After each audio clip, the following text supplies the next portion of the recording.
Well, today I want to talk about something a little different than normal.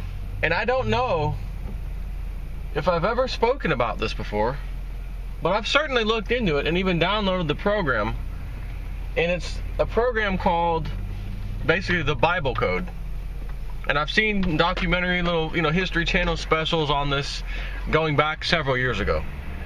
They had the Bible Code and then the Bible Code 2, and goes on to show that it's mostly you got to use, I think they said, the Torah.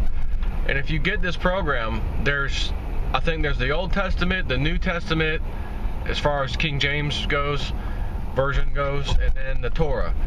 And allegedly, and it makes sense, the Torah is the most accurate because the other versions had to be translated into English, etc. So it's not exactly going to be the same. You won't get the same results, although some people have gotten similar or even the same results at times using those. And if you don't know what this is, imagine taking any book, any story, whatever, and instead of having the words, spaced, and then the next word, then a space, like you normally would read, instead of doing that, you create basically like a crossword puzzle. And there's no spaces, there's just letters all the way across, next line, letters all the way across. Even though the words are still there's no more spacing. So it's all perfectly neat, perfectly, from left to right, big squared, or rectangle shape, whatever. And you just go from there. And thanks to technology, you can grab the Torah or the King James Bible version. It already comes with the program, and then you just load it into the memory of your computer, basically, and then you just type in these search terms you want to search for, along with the spacing. So I want to look for this word, but only check every 10th letter, all the way down, 10th letter or the 9th letter or the 20th letter, whatever, and it will space out every 20 letters until it maybe sees what you were looking for. And this is the gist of it. Now, there's been some pretty remarkable things found in this Bible code that you have to sit back and say, just on a pure math and science basis, it is impossible, statistically speaking, impossible to find certain things in this that all correlate, and then on the same basically area where you find the word you were looking for, all of a sudden there's extremely relevant information just in that little block of words. So in other words, let's just go here. Let's just say on page 275 of the Torah, again converted into this thing with no spaces, you find the word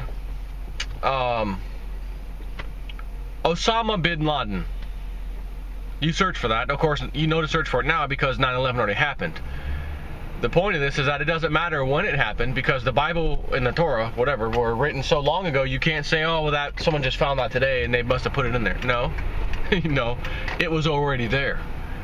All you did was tell it what you were searching for and how many spaces to look, and that was it. So what happens is they start, like, you'll get just a screenshot of an area. Let's just say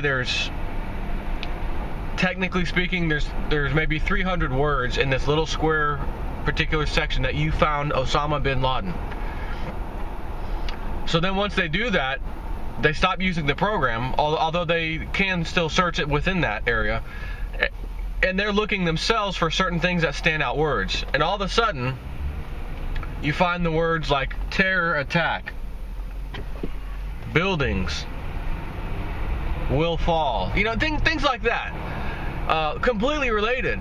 And there was a guy, I don't remember his name now, but he went over to Israel, I think, and talked about, I think it was Israel, where he said, look, I've got a very strong idea that the prime minister, or the next to be prime minister, or maybe he was the prime minister, is about to be assassinated soon. And let me show you how I'm coming to this conclusion. It's in the Torah. So he shows it to the guy. Guy's pretty extreme, and this guy was related to the prime minister in some way. He worked for him, maybe he was like his right-hand man, whatever it was.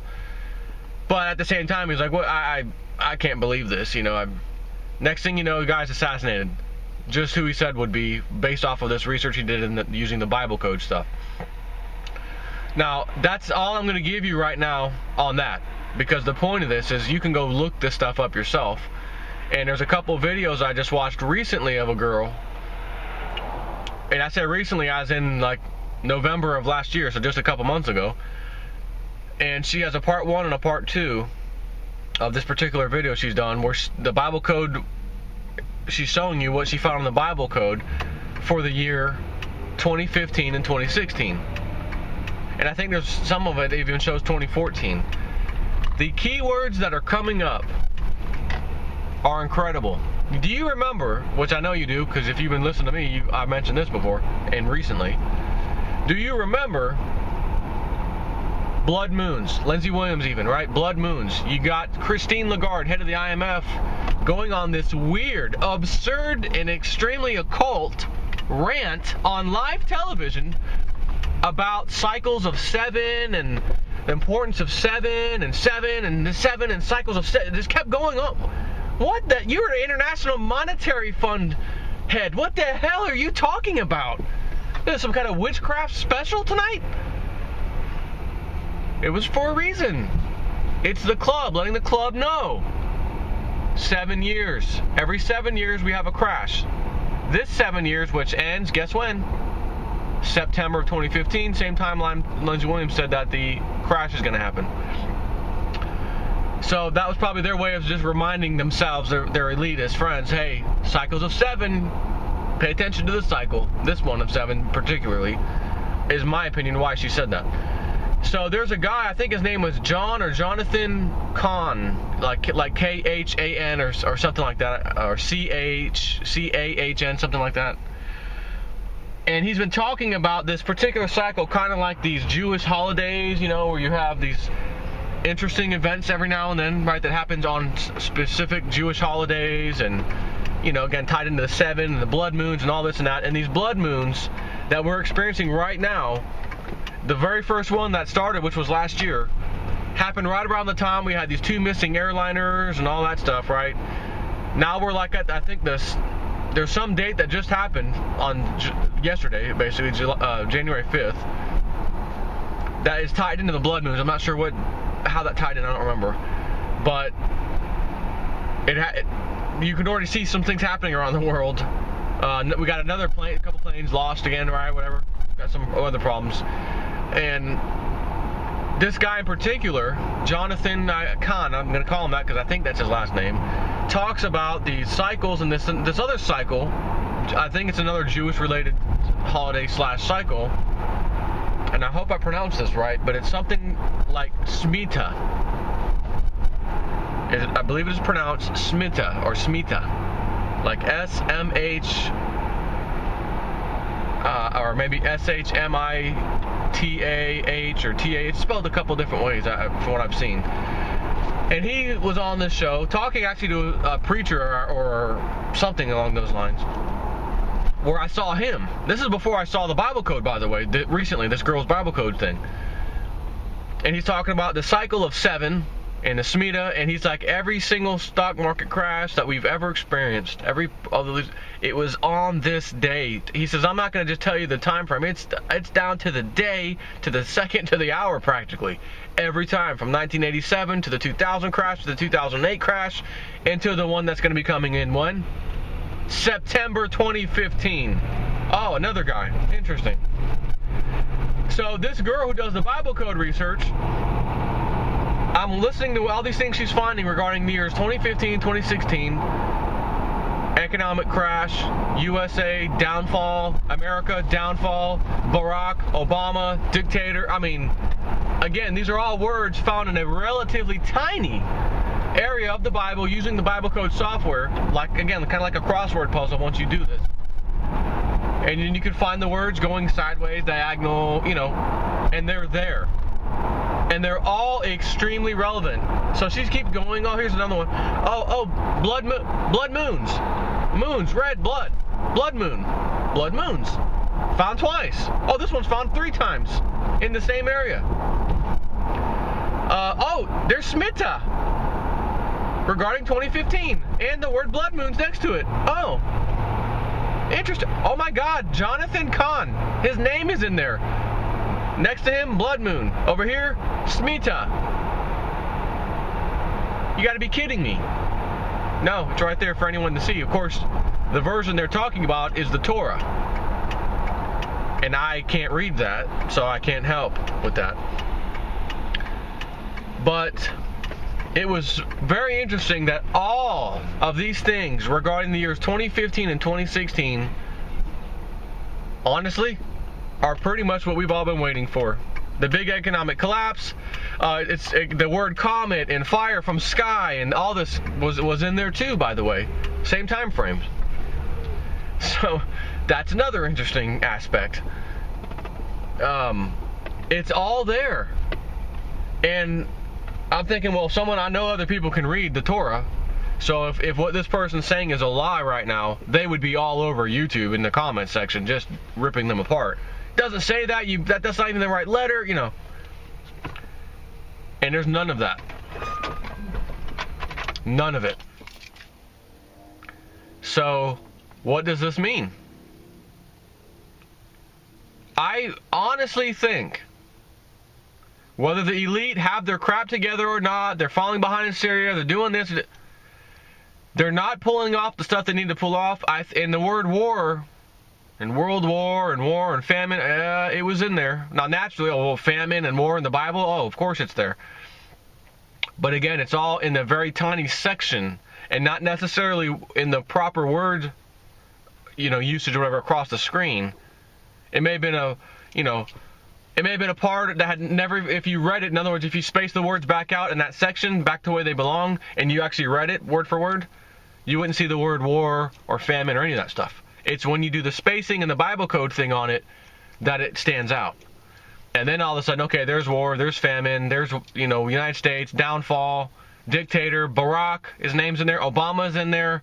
I mean, what are the chances that you can look for the year 2015 and 2016 and have the words, and mostly in 2015, by the way, Barack and Obama and the word president also, and America and United States? I mean, this is incredible. So, one thing everyone says, yeah, but man wrote the Bible. Man wrote it, so. And allegedly, he was given the words to put in there by God. When you add the statistical possibilities of all this, and say, hey, what are the chances that an old textbook like this could have these meanings in words, and all of it makes sense? It's astronomically so off the charts. I don't even know what number that I could even give you to remotely tell you how absurdly crazy it would be for this to be a coincidence. In other words, it's not even possible to be a coincidence, just according to math and science, physics. And physics doesn't care about your thoughts or your feelings or your religious views or anything else. It's going to show you that if you put two fingers up, that equals two. You can't argue, because, well, my religion says, get that finger. No.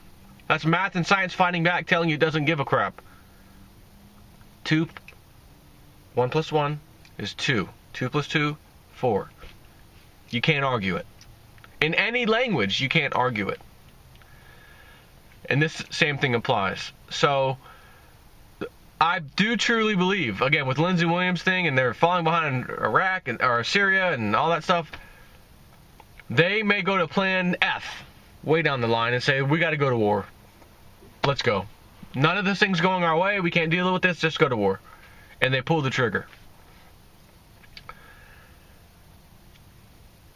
And I do believe the big crash, for all the reasons I just stated, you have the IMF head using these weird phrases and speech. She gives us out of the norm economic speech that had nothing to do with economics, about cycles of 7 and how important they are, and 7, and all of a sudden we've got these blood moons that happen in about a year span of time.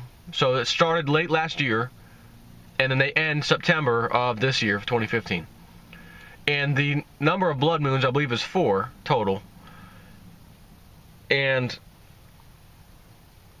to have 4 blood moons in that short span of time also is unbelievably rare. And it just so coincides with the last and final one in September 2015. This is the date Lindsey Williams said. This is the time the Shemitah cycle ends, 7-year cycle ends. Right in September, by the way. It's not September or October. It's September. It has to happen.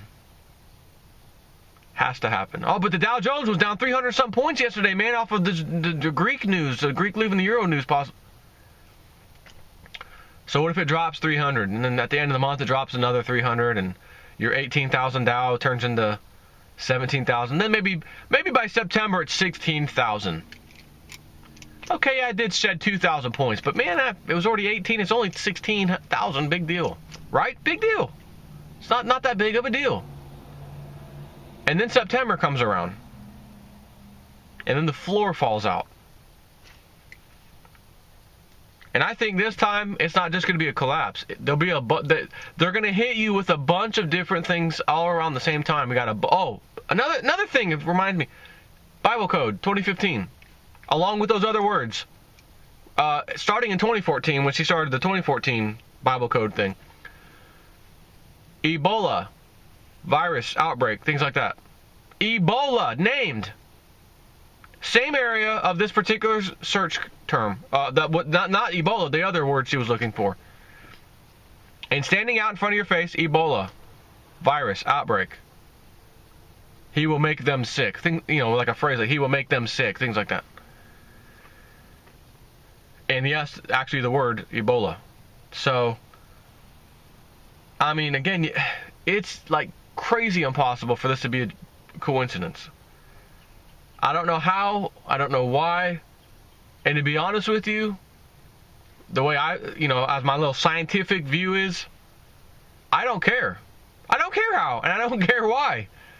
All I care is it is accurately telling things that it possibly could not otherwise know, somehow, some way, and rather than try to figure out how it works or why it works, I don't have time for that. Just tell me, I know it's working, so let's keep searching and looking for things. Again, I can't search for these words because I can't read the freaking Torah. But other people can, and they are. And this gal is one of them. And it was pretty amazing. And I'm going to find those 2 videos for you and link them in this video so you can go watch them. And you're going to say, oh my God, here's all these things we've been hearing lately. I'm trying to think. It just came to my mind. And I don't know if it was in her video or something else I saw, but the word derivatives.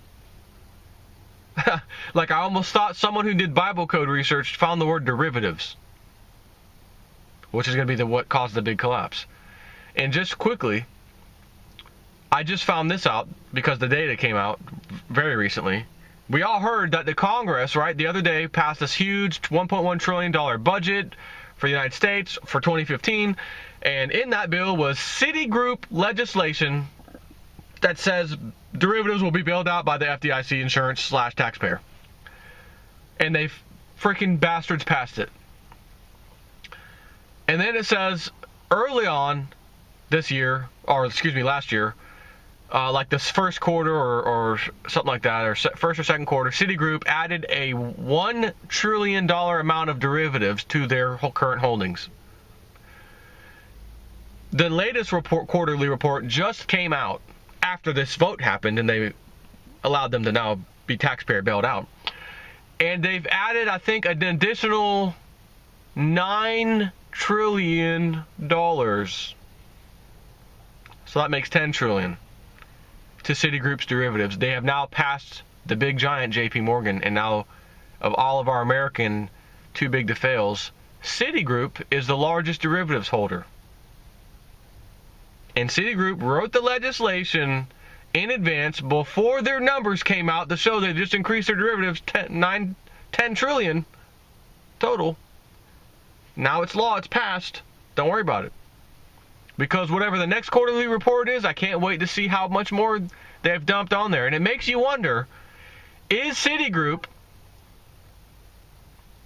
since it's part of the club, and it doesn't matter if the head honcho of Citigroup gets fired or the board meeting, he will have a job waiting for him at another bank with phenomenal salary anyway. So you have to look at this as, oh, I built this company and I lost my company. No. You just had a role to play. You got paid handsomely for it while you were CEO of Citigroup. Now we're going to take Citigroup down. You're going to take the fall, Citigroup, for the massive derivatives crisis, because you're going to buy up JP Morgan's and Goldman Sachs and all these other guys so that you have the lion's share of derivatives, so that your company will be broken apart, taxpayer bailed out, and what's left over, the club will just pick up the pieces up and take the good stuff, while simultaneously leaving the taxpayer with the bill. Trillions of dollars. So I almost wonder, I'm thinking now that Citigroup is going to be the one that takes the fall for the derivatives crisis, which is why they wrote the legislation in advance, got it passed, and then after it's passed, bingo, a few weeks later, hey, news report, we just increased our derivatives holding 9 more trillion on top of the 1 trillion last quarter. Total of 10 trillion. And we've got our bailout bill passed. Now, while that might piss you off, and it does piss me off, should piss everybody off, look at it in a little different light. They've just buried themselves, the club, not just Citigroup, the club, the government, who's running the government, have just buried themselves even more. Because when this happens and it goes down and the taxpayer realizes, you Congress MFers passed that Citigroup legislation, and we even had that congresswoman telling you on the House floor everything about it, so you didn't have to read it because we know you don't read it. And she told you what was in it. It was a bailout written by Citigroup for the tune of trillions of dollars for their bailout losses of derivatives, and you still passed it. So don't tell me you didn't hear or I didn't know. You passed it. And all of a sudden the collapse happens. These Congress critters will be scurrying and quitting their jobs like a bunch of roaches scattering on the floor in the middle of the night. Which will open the door for other people to step up and say, I think I want to run. Finally, I felt enough pain. I've finally woken up now that the derivatives completely destroyed my retirement, and I want to run for Congress. We need some good people in there. So these people will bury themselves. They're already burying themselves by doing these things. The problem's going to be, you're going to get either Hillary Clinton or another Bush or whoever they put in front of you, which I already told my buddy at work a long time ago, watch Jeb Bush. They're going to put him back in. Oh, you're crazy. You're crazy. There's no way. People do not want another Bush in this country. I don't care what the people want. The people get shown 2 choices and you make a choice. Here's 2 people, pick one. But I thought I had more. No, here's 2 choices, pick one. They'll have Bush on one side and Mrs. Clinton on the other side. So when Barack leaves, it's going to be the final death throes of America as we know it. And you're going to have one more final president, he or she, that will be in charge when the nail is put in the coffin. And it's not going to be their duty to allow you or anyone else to change things. It's going to be them going straight for New World Order status. We got to do what we have to do to get there. And that will be their entire role. And again, remember, if this big crash happens at September of this year, what are you going to say? Oh, Obama did this. Obama did. What do you mean? He's been in office for 8 years. It just happened on his way out. The new president's about to come in. We're going to have a vote in November. And you have this big stock market crash that happens, and then you have the presidents all talking about how they're going to fix it, and when I'm in charge, which is going to make you vote for one of them. Well, whatever one sounds like they're going to fix this economic crisis, I got to go that way. I used to be a Republican, but the Democrats said they're going to figure I got to go there, man. My retirement, my pension, man. And they're going to suck you into picking that person anyways. Not that I feel like the vote counts even matter. All I can say is this is probably going to be the most exciting year towards the end of the year that we will ever probably experience. That will go on the history books just like the Great Depression of 1929. I have a feeling this will go on the books later on out in the future a bit as even greater than that, and it will be something that will be remembered in American history forever, just like the '29 crash. I gotta run. Take care.